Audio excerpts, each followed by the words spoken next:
ঈদের ২ টা ড্রেস কেনার পরও যদি আবার ঈদের ড্রেস গিফট পাওয়া যায় তাহলে কিন্তু ভালোই লাগে, তাই না? হ্যালো এভরিওয়ান, আসসালামু আলাইকুম। ইফতারের পর আমার বাসা থেকে বের হতে একদমই মন চায় না। তো আপনাদের ভাইয়া বলতেছে শায়নের জন্য কিছু শপিং করবে। আড়ং থেকে তোর পাঞ্জাবি কেনা হয়েছে, কিন্তু তারপরও সে বেবি শপে গিয়েছিল একা একাই শায়নের জন্য শার্ট টি শার্ট দেখতে, কিন্তু তার নাকি ওইখানে পছন্দ হয় নাই। পরে ফোন দিয়ে বললো ব্লুয়েজে আসতে, তাই শায়নকে নিয়ে রাতের দিকে বের হয়েছিলাম। এর আগের দিন ব্লুয়েজ থেকে ছোট ভাইকে শপিং করে দিয়েছি, তখন আমার একটা ড্রেস খুবই পছন্দ হয়েছে। ভাবলাম যদি জামাইয়ের পকেট ফাঁকা করে ড্রেসটা কিনতে পারি তাহলে তো ভালোই হয়। প্রথমে আগে শায়নের জন্য এই টি শার্ট গুলো দেখতেছিলাম, তো আপনাদের ভাইয়া প্রথমে এটা সিলেক্ট করেছিল, আমার এটা খুব পছন্দ হয়েছে। কিন্তু এখন যেহেতু একটু গরম, ও তো পড়তে পারবে না। এছাড়া ওর বার্থডে ড্রেসটা এরকমই ছিল, তো একই ক্যাটাগরি ড্রেসও নিতে চাচ্ছিল না আপনাদের ভাইয়া। এদিকে কারচুপি কাজ করা কিছু হিজাব দেখতেছিলাম, হিজাবগুলো খুবই সুন্দর ছিল। ঈদের মেইন ড্রেসের সাথে আমি একটা ম্যাচিং করে হিজাব নিতে চাচ্ছিলাম, কিন্তু আমি যে ড্রেসটা নিয়েছি তার সাথে ম্যাচিং করে হিজাব পাচ্ছিলাম না। অন্য পাশে আপনার ভাইয়া ট্রায়াল রুমে শায়নকে নিয়ে ড্রেস চেঞ্জ করছে, আর এদিকে ভাবলাম আমার যে জামাটা পছন্দ হয়েছে সেটাও একটু ট্রায়াল করে দেখি কেমন লাগে। তো সেদিন আমার এই হোয়াইট কালার ড্রেসটা খুব পছন্দ হয়েছে। তো অনলাইনে তো ওই যে আমার হাতের বাম পাশে যেগুলো, ওগুলার প্রাইস তো খুবই কম,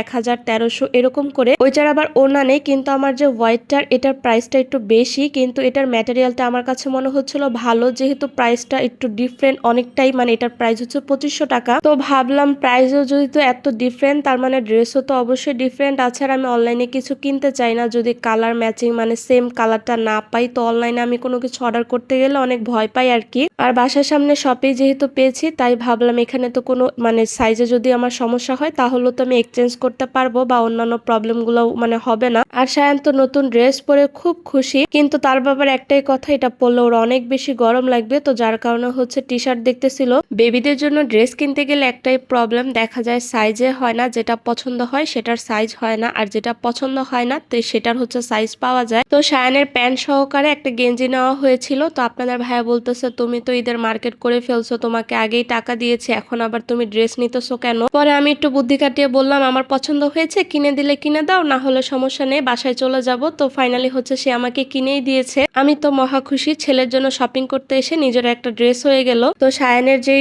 টি শার্টটা নেওয়া হয়েছে তো ওইটাও এখন প্যাক করা হবে, সাথে আমার মানে জামাটাও প্যাক করা হবে। আর আপনারা তোমরা অবশ্যই বলবা আমি কি জামাটা কিনে ঠকে গেছি নাকি, মানে প্রাইসটা কি একটু বেশি হয়ে গেছে নাকি। এখন আমরা যখন বের হবো তখন আপনাদের ভাই আবার তার জন্য শার্ট দেখতেছিল, বলতেছিল তোমরা তো সবাই শপিং করে ফেলছো, আমার তো এখনো শপিং করা হয় নাই। তো এই শার্টটা সে ট্রায়াল দিয়ে দেখতে চাচ্ছিল, তো শার্টটা নাকি তার অনেক বেশি পছন্দ হয়েছে, তাকে ভালোও লাগতেছিল শার্টটা পরাতে। তো আমি বললাম নিয়েই নাও। এবার কিন্তু আমার আসলে শপিংটা বেশি যেতে হয়েছে, শপিং এর টাকা দিয়ে তো আমি কিচেনের জন্য হাড়ি পাতিল কিনেছি, 2টা ড্রেস কিনেছি, আবার জামাইয়ের কাছ থেকে একটা গিফট পেলাম। তো ফাইনালি আপনাদের ভাইয়ের শার্টটাও নিয়ে নিয়েছি। এখন আমাদের শপিং শেষ। তো আমরা পাশে আবার টপ 10-এও গিয়েছিলাম, কিন্তু ওইখানে আবার ভিডিও অ্যালাউ না, তো ভিডিও করতে পারি নাই। তো এই ছিল আজকের আমার ব্লগ। আল্লাহ হাফিজ।